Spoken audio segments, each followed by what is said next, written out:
여러분, 캠핑이나 회식 자리에서 삼겹살 구워 드실 때 이 하얗고 고소한 기름 어떻게 하시나요?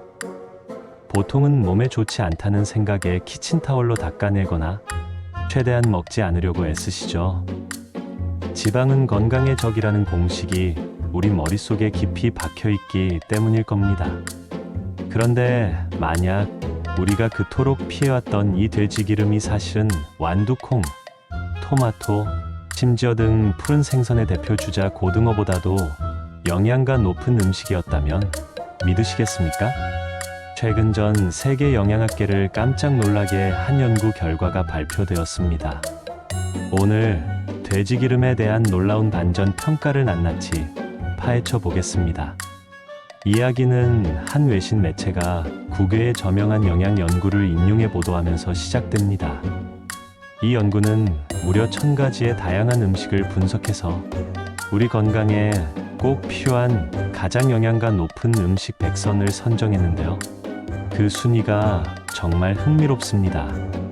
10위권의 아몬드, 잉어, 고등어 같은 익숙한 건강식품들이 이름을 올렸습니다.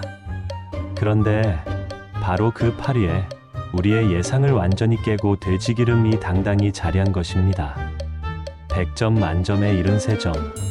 이는 우리가 건강식의 대명사로 여기던 수많은 채소와 과일, 생선보다도 높은 점수입니다. 전문가들조차 이 결과에 주목하며 돼지기름이 높은 순위를 차지한 데에는 특별한 이유가 있다고 입을 모으기 시작했습니다. 대체 그 이유가 무엇일까요? 전문가들이 첫 번째로 꼽는 돼지기름의 장점은 바로 불포화 지방산입니다. 특히 올레산이라는 성분이 풍부한데요. 이 올레산 어디서 많이 들어보지 않으셨나요? 맞습니다. 바로 지중해 식단의 핵심, 올리브유에 풍부하게 들어있는 바로 그 성분입니다. 올레산은 우리 몸에 나쁜 콜레스테롤 수치를 낮추고 혈관 건강에 도움을 주는 이른바 착한 지방이죠. 하지만 이게 다가 아닙니다. 돼지고기에는 우리 몸의 에너지, 대사에 필수적인 비타민 B1이 엄청나게 들어있습니다.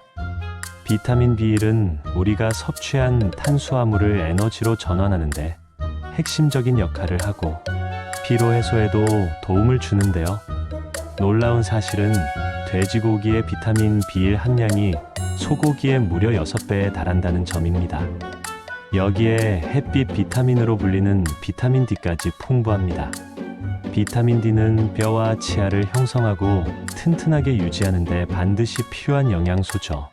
이처럼 돼지기름은 단순히 기름 덩어리가 아니라 우리 몸에 유익한 지방산과 필수 비타민을 품고 있는 영양의 보고였던 셈입니다. 자, 이쯤 되면 그럼 오늘부터 삼겹살 매일 먹어도 되는 거 아냐? 하고 생각하는 분들 분명 계실 겁니다. 하지만 모든 전문가들은 과유불급을 강조합니다. 돼지기름이 유익한 성분을 가졌다고 해서 무제한으로 섭취해도 좋다는 뜻은 절대 아닙니다. 전문가들이 권장하는 성인의 하루 돼지고기 섭취량은 약 100g에서 150g 사이입니다. 이 정도 양이라면 돼지고기가 가진 영양적 이점은 충분히 누리면서 포화 지방 과다 섭취로 인한 부담은 줄일 수 있다는 설명입니다. 결국 핵심은 얼마나 똑똑하게 적당량 섭취하느냐에 달린 것이죠. 이 놀라운 소식이 전해지자 온라인 커뮤니티와 SNS는 그야말로 축제 분위기였습니다. 네티즌들의 재치 있는 반응들이 쏟아졌는데요. 몇 가지 소개해 드릴까요? 어쩐지 삼겹살 먹은 다음 날은 힘이 나더라니. 건강에 짝이었구나. 안 좋다고 알고 일부러 안 먹었는데 그동안 버린 내 고소한 기름들 너무 아깝다. 그리고 가장 많은 공감을 얻은 댓글 중 하나입니다. 그럼 삼겹살 다 먹고 남은 기름에 볶아 먹는 후식 볶음밥은 건강식이겠네? 물론 웃자고 하는 이야기지만 그만큼 돼지기름에 대한 인식이 180도 바뀌고 있다는 뜻이겠죠. 오늘의 이야기 어떻게 들으셨나요?